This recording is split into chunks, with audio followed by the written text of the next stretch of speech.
There's a lot of big prices on Monday's Major League Baseball card, but how do we avoid eating all that chalk? You're going to find that out right here on First Pitch. Dan Alexander with you, and joining me are two of the best.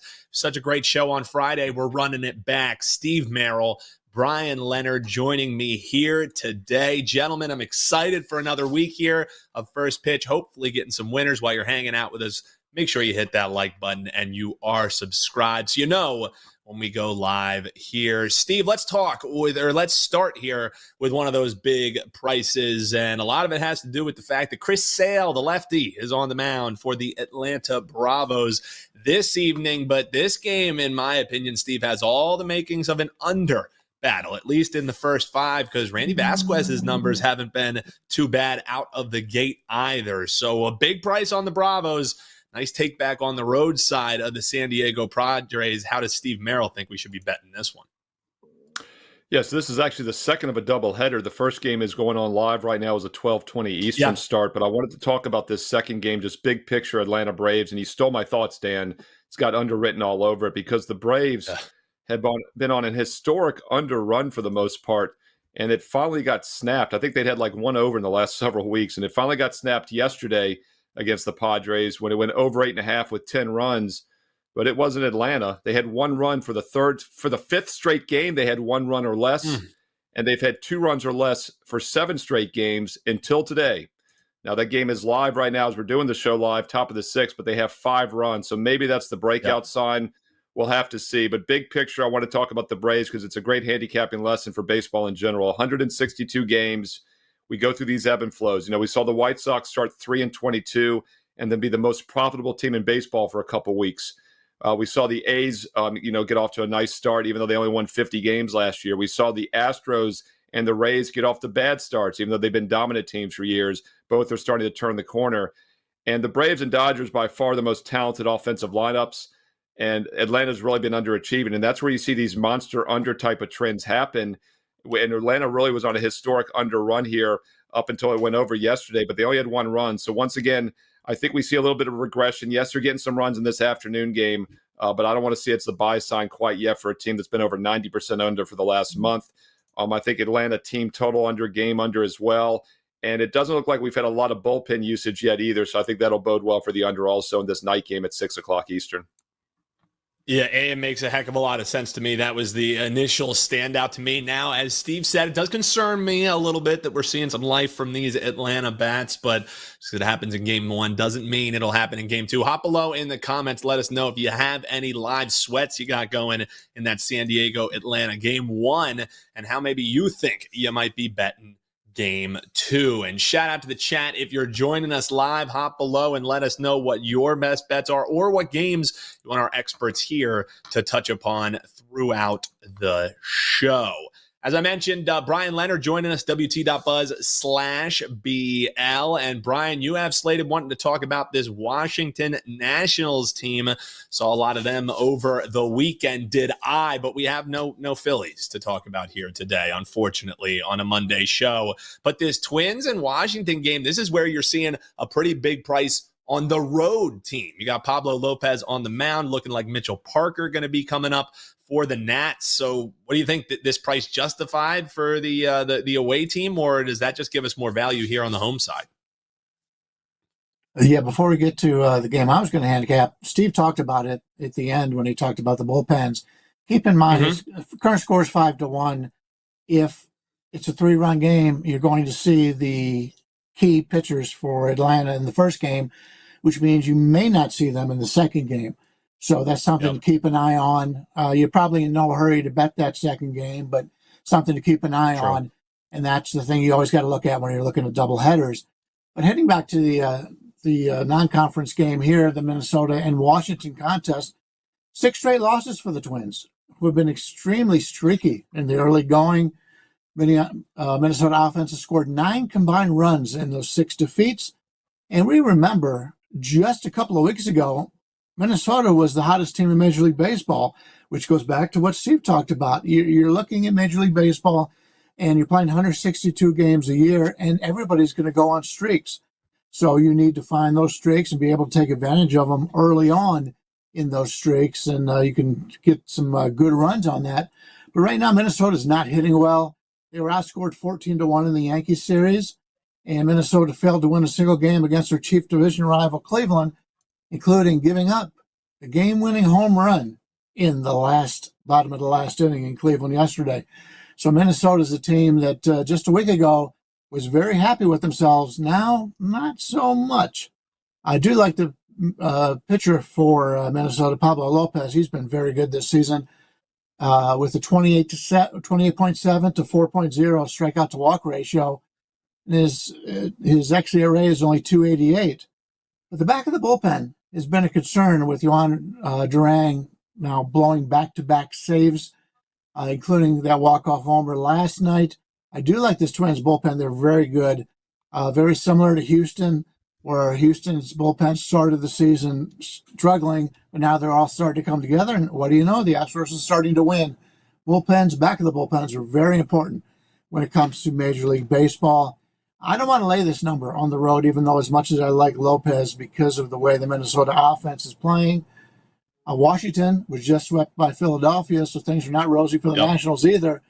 But we do like the way Mitchell Parker has started his Major League Baseball career. He has a 3.09 ERA, 1.13 whip thus far, and we've always liked to back young lefties in their initial runs in Major League Baseball. For some reason, they have a lot more success than rookie right-handers. And if you can get on one of these guys coming out of the minor leagues and run him for three or four starts, you get some pretty good numbers. And those that have backed Mitchell Parker so far have had that. When you look at his game logs against teams with quality offenses, he's played the Dodgers, the Astros, the Rangers, and the Orioles. 4 pretty good offenses.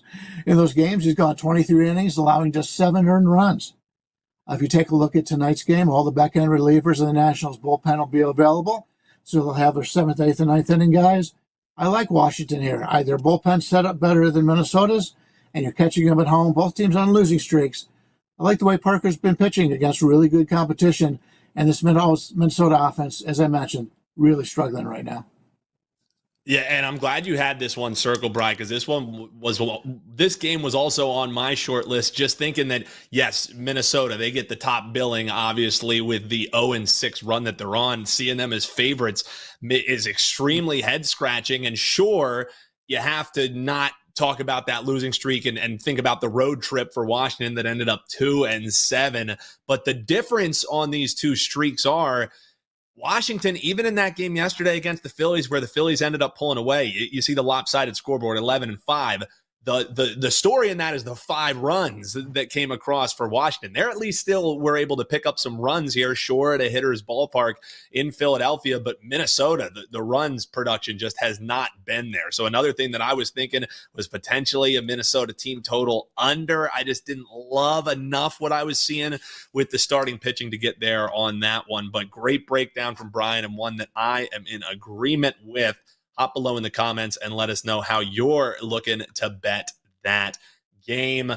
Guys, we'll hit on this one real quick, and if you're watching us on the rewatch, maybe you can get some live information on this one, but it goes in less than an hour, so I want to make sure our guys tuning in here live have a chance of getting in this one. Jeff McNally says, hey guys, need a pick in this Chicago White Sox and Toronto Blue Jays game. Talk about a price, Steve. 205 and climbing in some spots back in the home side. Prez's Toronto Blue Jays against Adam Trigger, of course, is Chicago White Sox.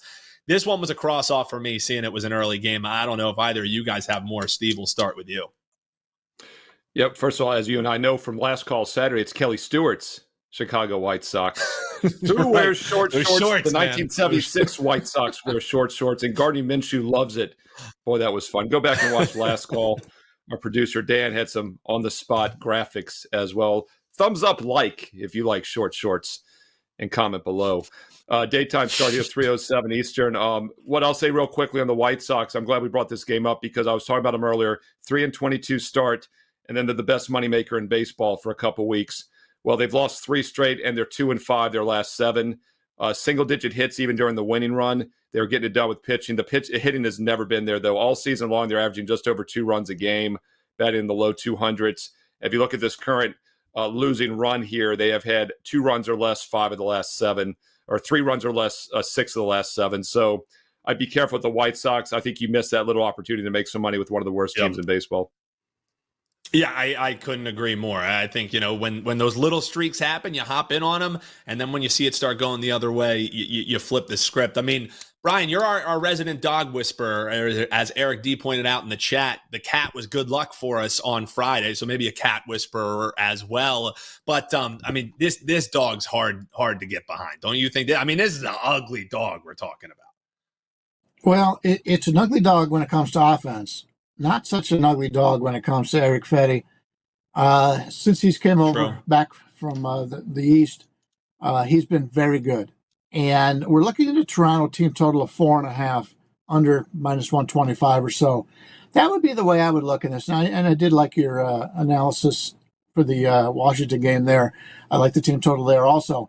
But Eric Fetty literally could be the better pitcher in this game here, even though Berrios gets more of he's much more well known. But Toronto's offense starting to play a little bit better. The first baseman's starting to hit, not hitting for power, but Toronto's had their best players on offense all having slow starts to the season.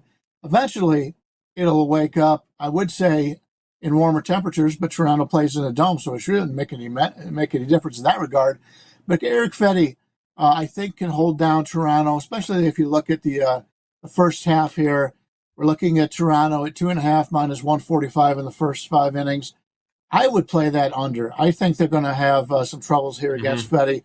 And that may be a way to get to the dog in this one without having to worry about the back end of the Chicago bullpen, which they have talent. They've got 3 guys back there that you could trust on an individual basis, but overall they don't seem to put in the 3 when all 3 of them play.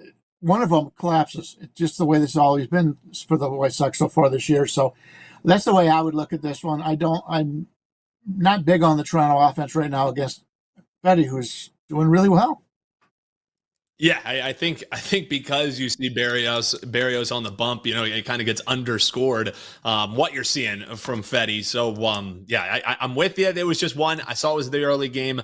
Crossed it off on my list here, but there you go. We hit it for you, and you can fast forward through that part if you need to, if you're watching on the rewatch. But a game that goes at 6:10, and Bryan, I'm going to throw this one right back to you because a guy who you've had a great read on this year has been Ben Lively. Cleveland opposing the Mets here. A lot of folks in the chat want us to chat on this game because they like that plus money with the away side, and Tyler McGill on the mound there for the Mets. What do you think on this game, Bryan? A team that you know well. Yeah, McGill coming back from injury, so he hasn't pitched in a while. So he's probably going to be on a pitch count here. I like this Mets team. I think they're better than what their records show. Francisco Lindor, first game back in Cleveland since being traded to the Mets. One of the most beloved players in Cleveland Indians history. He'll get a good hand tonight. It's not game starts at 3:10 Pacific, 6:10 Eastern, so make sure you get out early. But that'll be a little bit emotional for him. Blake Lively's been this guy that he's pitched much better this year than he had in the past. He's changed his pitch count. Basically, what he's throwing now is a little bit different than what he's done in the past. We've seen a lot of this out of the Red Sox. They throw more breaking balls this year, and they're having a lot of success. Lively's he's been a fringe major leaguer his entire career, so for him to be able to make that change to help himself really can prolong his career. We've seen this many times in Major League Baseball over the years. So I think he's going to pitch well here against the Mets. We're looking at a total of 9 to the under. It's gone up a little bit since the opener of 8. So money's come in on the over in this game, but I kind of like the under. Yep. Cleveland didn't do well until the last inning last night. So they're hitting a little bit over their projections right now, and I don't think the offense is very good. So if I had to play this one, I would take a look at that under 9 at -120. Yeah, and for me, and I understand why the chat maybe wanting to hop in here on the Mets, but with that 3-7 run that they're on and the major question mark with McGill coming back. That's why I just couldn't quite get there with the Mets. The under, or the total there kind of makes sense to me. Hey, if you believe in, revenge angles or return angles, returning home, why not maybe look at Francisco Lindor total bases over 1.5 at 105.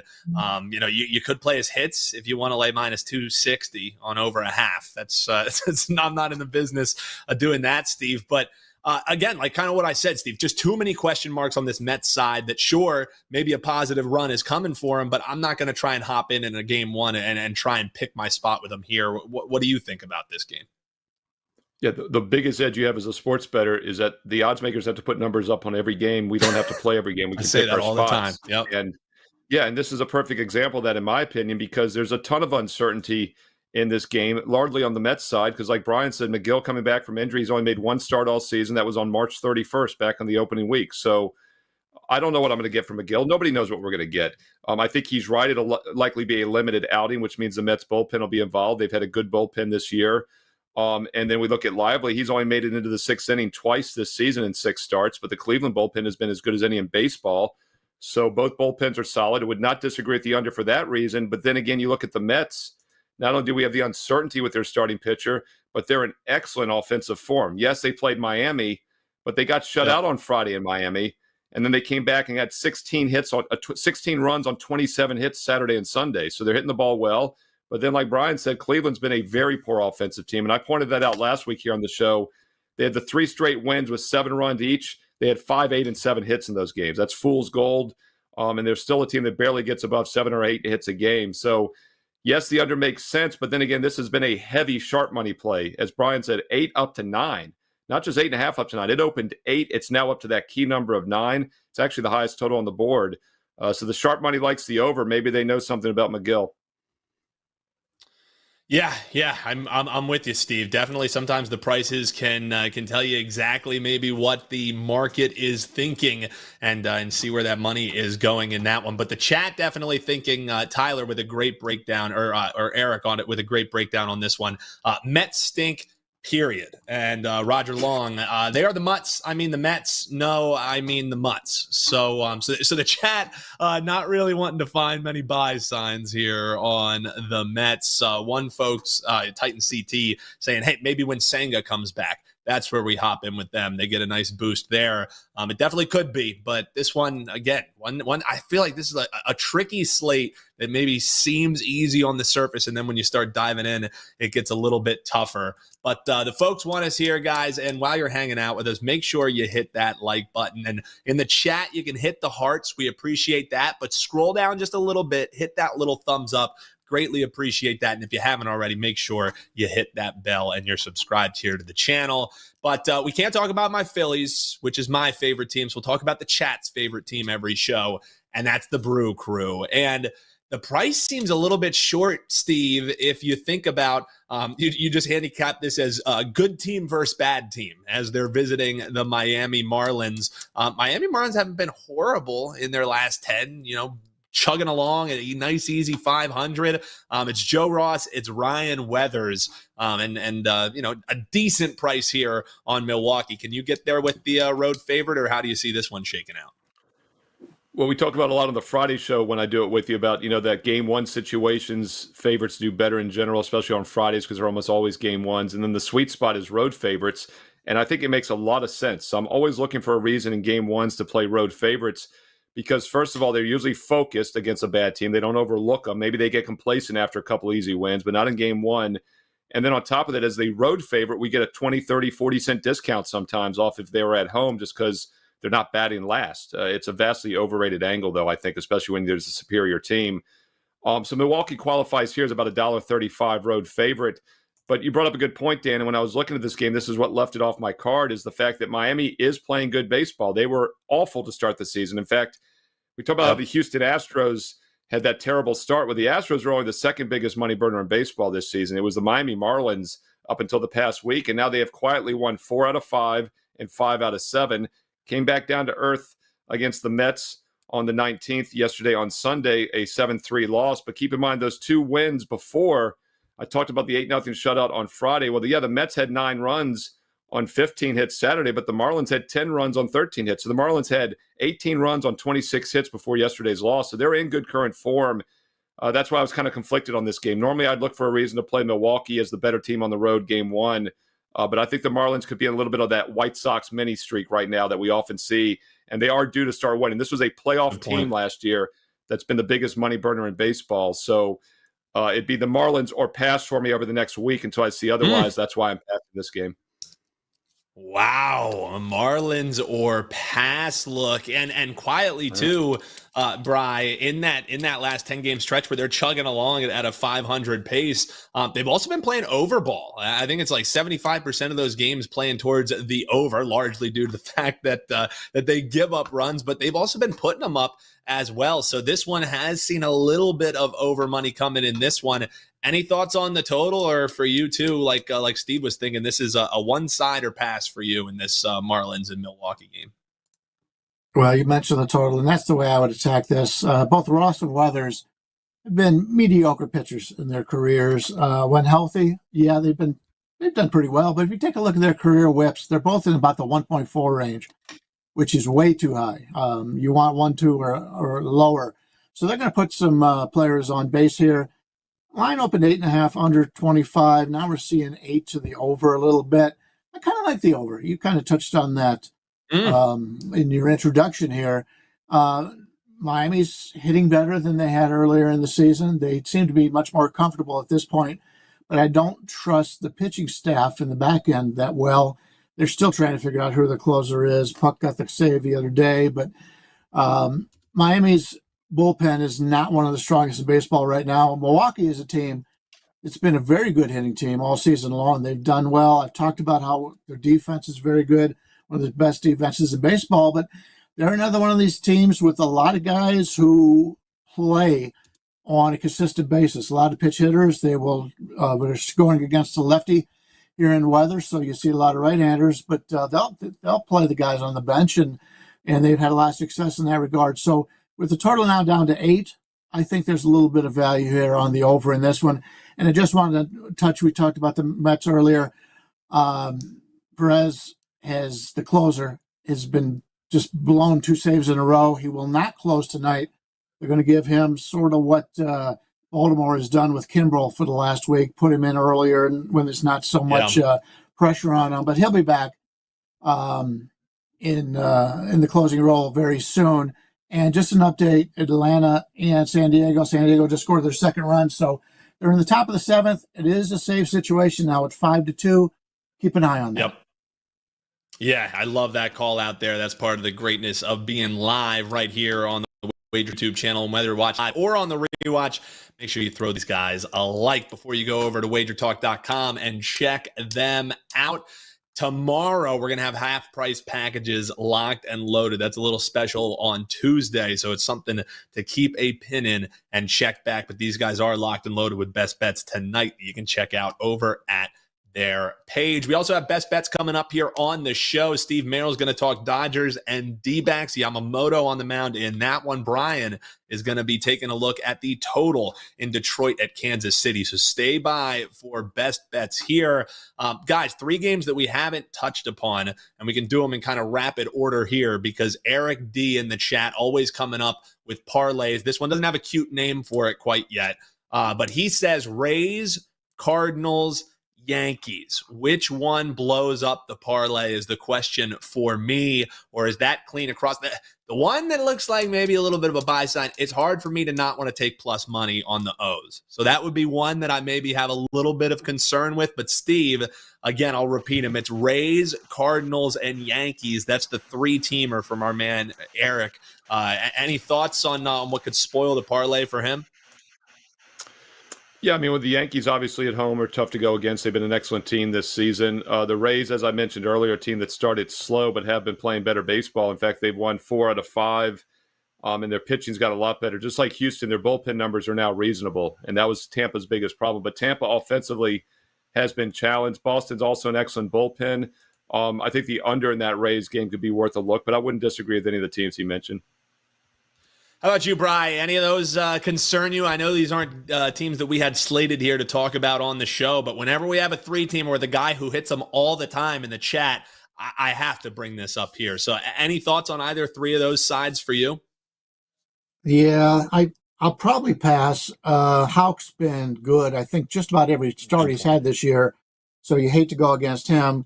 Seattle's a much better hitting team on the road than home. We've talked about the batter's eye there, and Gilbert's an up-and-coming pitcher. I would prefer Gilbert over Stroman, to be honest with you. But then again, the Yankee Stadium, it's hard to beat. And when we get to the Baltimore game, I thought of it just like you did. It's hard to go against the Orioles, who are probably the most stacked team in Major League Baseball. The pitching advantage goes to Gray here. He's gotten off to a terrific start for St. Louis, but we've got a Cardinals team that still hasn't put it all together, and they'll come out and they look like they break out of it one game, and then the next day they get shut out. So it's tough to back those teams in a favorite situation. So good luck to you. I'm not going to be on any of them. I'll root for you, but I'm passing on all 3 of those games.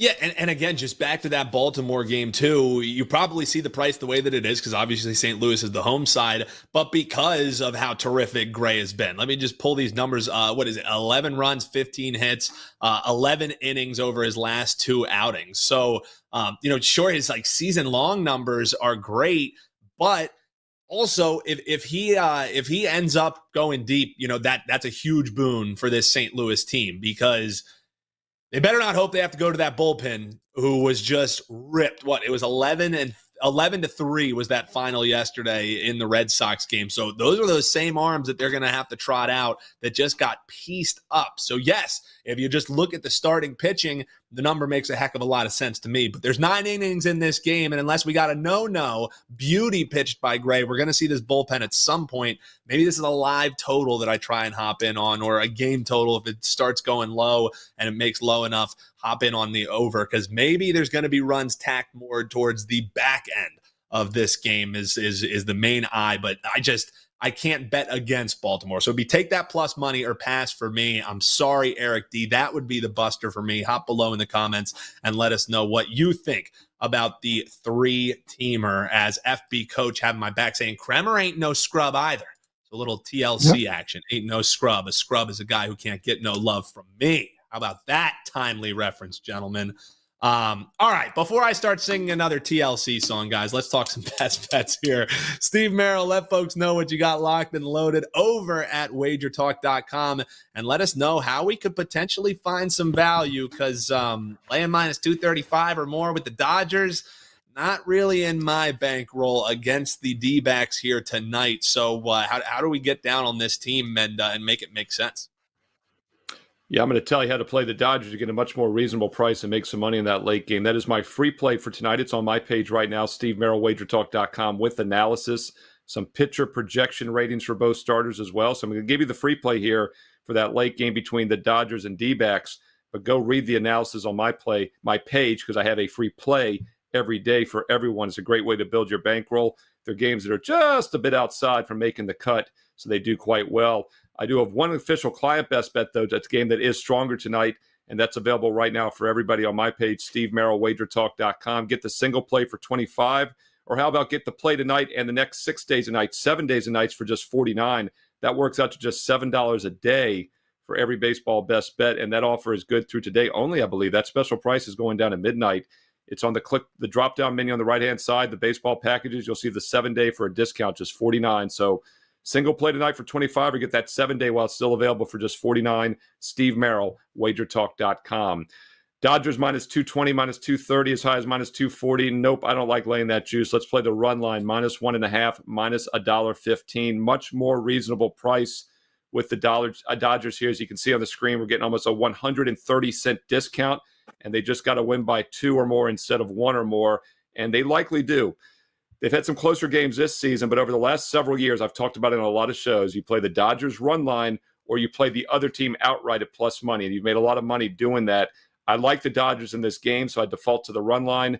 The Dodgers offense hasn't been quite as explosive as you would expect over the past few weeks, but let's look at their season stats. At home, 27 games, they're still averaging 5.5 runs a game and batting .255 as a team. Those are still really good numbers. This is still an extremely talented offense. starting pitching edge clearly goes to the Dodgers here, as Arizona's going with a career reliever. So this is a bullpen game basically for the D-backs. Dodgers have the better starter, and they have the better bullpen and the better offense. It all adds up to a solid home win here by multiple runs. Dodgers -1.5, -115 run line, a game that just missed the cut tonight because I've got one game that's even stronger. Client best bet tonight, steamroller blowout. Steve Merril, WagerTalk.com. Yeah, and also I think it can't be overstated, just the fact that I feel like anytime the Dodgers have a chance at landing on the D-backs after how last season ended, they're going to do it all year long. Great point. Yeah, great point. Yeah, this is something playoff that, sweep revenge. I like it. Exactly. So is it only, this Dodgers team is rolling. We have buy sign. Like, this is one that makes a heck of a lot of sense to me. And I don't love laying the 1.5, but in a situation like this, Steve, it's where it makes just too much sense. So check out Steve over at WagerTalk.com. Get the true best bet locked and loaded. But one that I'm going to be placing on my card as well is laying that 1.5. Hop below in the comments and let us know if you have any trepidations on that one, or if you're going to be riding with us. Bryan, Leonard will get the final word here as far as the best bets go. Detroit and Kansas City. The total is what is intriguing, my man Bryan Leonard. Let the folks know what you got locked and loaded over at WagerTalk.com and how we're going to be betting this one. Yeah, the two plays I have in Major League Baseball today are the two that I'm giving out right here on the show, so nothing to buy today. But I do like the NBA card for tomorrow. I will have an NBA game as well as a full slate of baseball action for tomorrow. And I do want to touch on Steve's bet here. Slade Ciccone will be coming in, and he will be pitching today. They're going to use Multiply for the first inning, so they get a lefty up against Ohtani, which is a smart move. And so he'll pitch the first inning, and then Slade Ciccone will pitch the rest as far as he can go the rest of the game there. So that's why they have done that, and I think it's a smart thing to do. I'm going to take a look at this Detroit-Kansas City game here, and I'm going to look at the total. I really like what both teams did in the offseason when it comes to their starting staffs. They went out and brought in starting pitchers who could take advantage of these home ballparks, which is something you should always do. You could always take advantage of your home ballpark because you're playing 81 games there every season. And these are the two of the best home run suppressing stadiums in Major League Baseball. Consider neither team really has major offensive home run talent. It's smart moves by both teams, especially Kansas City. In that regard, a lot of the players for the Detroit, the starters, have been in the system, but they did bring in Flaherty this year, and he's worked out terrific for them. So they're all both on the similar thought process here on trying to win those home games in a low-scoring fashion. Reese Olson has really come into his own this year. Only once all season has he permitted more than 2 earned runs in any game, and that was 6 weeks ago. His last 6 starts, Olson has allowed just 5 earned runs in 37 1/3 innings. He's pitched terrific. He's a guy that they've wanted to put in the rotation since they drafted him, and now he's got to that point where he's got his spot. Don't blow it. Stick to it. And I think he'll have a lot of success that way. Michael Wacha is also a guy who, in this career, he's given up a lot of home runs. The league launch angle this season is 12.2 degrees. If you go back the last 5 years for Wacha, every year it's been higher than 12.2 degrees. His early career is more of a ground ball pitcher, but for some reason, as he's aged, he's given up more home runs, more fly balls, which is always a concern. But it shouldn't be a concern in this ballpark that doesn't allow a lot of home runs. When you take a look at this game right here, you've got to be able to find spots to back Wacha, and I look to do that at home. But because he's going up against Olson, who's also very familiar with these surroundings, I like this game to go under the total. Wacha's been able to keep people off balance his entire career with low exit velocity. Hard hit rate is low. So we've got 2 pitchers that pitch very well in this surroundings, in this Kansas City ballpark, and we'll take the under in this game. I think it'll be a low-scoring game, 3-2 or so. Under the key numbers, says our man Bryan, Leonard, Detroit, and Kansas City. Steve Merril looking at the Dodgers and the D-backs for his best bet, and he was laying the 1.5 with the Dodgers. You can check out the guy's true best bets over at WagerTalk.com. Big time shout out to the YouTube Shorts chat. We appreciate you over there. Race Krim, who was stopping by, he said, hey, I don't bet sports, but I subbed because I'm not watching Fortnite or some stupid slot machine game. So we got your back here, man. We appreciate it. And hey, who knows? You hang out long enough, you may just be sprinkling it on some sides and totals and props. Because what we do, we get you all the info you need to bet all the sports you love on a daily, an hourly basis here at WagerTalk TV. So we appreciate the subscription. Make sure you hit that bell if you haven't already. And while you're hanging out, hit that like button too. Big shout out to Bryan Leonard. Big shout out to Steve Merril. We're going to be locked and loaded on another Tuesday edition, but you don't have to go far. We still got shows coming your way and daily content around the clock. Check out the links in the description below if you want to see more of that. If you're watching on the rewatch, you can click the video on your screen right this moment and keep getting that info you need and you know and you love here. We'll see you on Tuesday. Best of luck, everyone. See you next time.